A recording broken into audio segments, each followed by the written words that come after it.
కూటమి ప్రభుత్వం రాజధాని రైతులకు వార్షిక కౌలు చెల్లించడంతో తుళ్లూరు రైతులు సంబరాలు జరుపుకున్నారు. 5 ఏళ్ల తర్వాత నిజమైన పండుగొచ్చిందని మిఠాయిలు పంచుకొని వేడుకలు చేసుకున్నారు. సీఎం చంద్రబాబు చిత్రపటానికి క్షీరాభిషేకాలు చేశారు. గత ప్రభుత్వం కౌలు డబ్బులు చెల్లించకపోగా మహిళలు రైతులను హింసలకు గురిచేసిందని విమర్శించారు. రైతుల బాధలు అర్థం చేసుకుని పండుగకు ఒకరోజు ముందే కూటమి ప్రభుత్వం కౌలు డబ్బులు ఖాతాల్లో జమ చేసిందని ఆనందం వ్యక్తం చేశారు. చంద్రబాబు నాయకత్వంలో రాజధాని అమరావతి వేగంగా అభివృద్ధి చెందుతుందని రైతులు, టీడీపీ నాయకులు ఆకాంక్షించారు. చాలా పెద్ద పండుగ ఈ 5 ఏళ్లలో ఎప్పుడు కూడా మేము చేసుకోలేదండి. ఎందుకంటే గత ప్రభుత్వం పెట్టినటువంటి ఇబ్బందులు ఆ రకంగా ఉన్నాయి.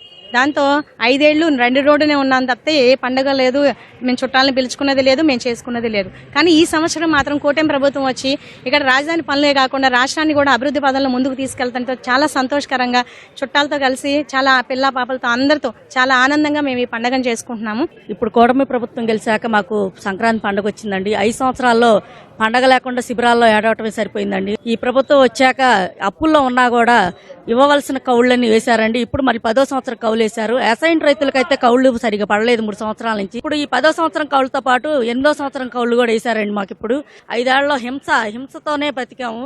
అలాంటి ఇబ్బందుల నుంచి ఈ పండగ మాకు పెద్ద పండగ అండి. మేము బాబు గారికి ఆయురారోగ్యాలతో ఉండాలని, ప్రభుత్వం పరిపాలన చక్కగా జరగాలని, నెక్స్ట్ 5 సంవత్సరాలు కూడా కౌలు ఇస్తా ఉన్నారండి. ఆ ప్రభుత్వం అయితే అసలు ఇవ్వాల్సినవి ఇవ్వడానికి ఏది ఇచ్చారు, వీళ్ళు ఇంకా 5 సంవత్సరాలు కూడా ఇస్తున్నందుకు కూడా మేము ధన్యవాదాలు తెలియజేస్తున్నాం. మరి ఎకరం అరెకరం ఉండడం బాధలు పడ్డాం. మరి ఆ రోజు కౌలు లేక మరి 5 సంవత్సరాల పండుగ ఏ రోజు కూడా మేము జరుపుకోలేదు. ఈ రోజు పండుగ జరుపుకుంటున్నాం అంటే ఆంధ్రప్రదేశ్ మొత్తం కూడా 40 లక్షల మంది అక్కడక్కడ ఉద్యోగాలు చేసే వాళ్ళు వచ్చారండి. అందరం చక్కగా జరుపుకుంటున్నాం పండుగ.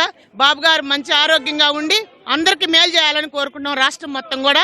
ఈ అమరావతి అంటే దాదాపు 3 సంవత్సరాల్లోనే త్వరితగతిన ఒక మహానగరంగా రూపాంతరం చెందబోతుంది. ఈ ప్రాంతంలోనే కాదు, రాష్ట్రంలో ఉన్నటువంటి ఎంతో మంది ఉద్యోగులు, నిరుద్యోగులు, చదువుకుంటున్నటువంటి విద్యార్థులందరికీ కూడా మంచి మంచి ఉద్యోగాలు త్వరలోనే రాబోతున్నాయి.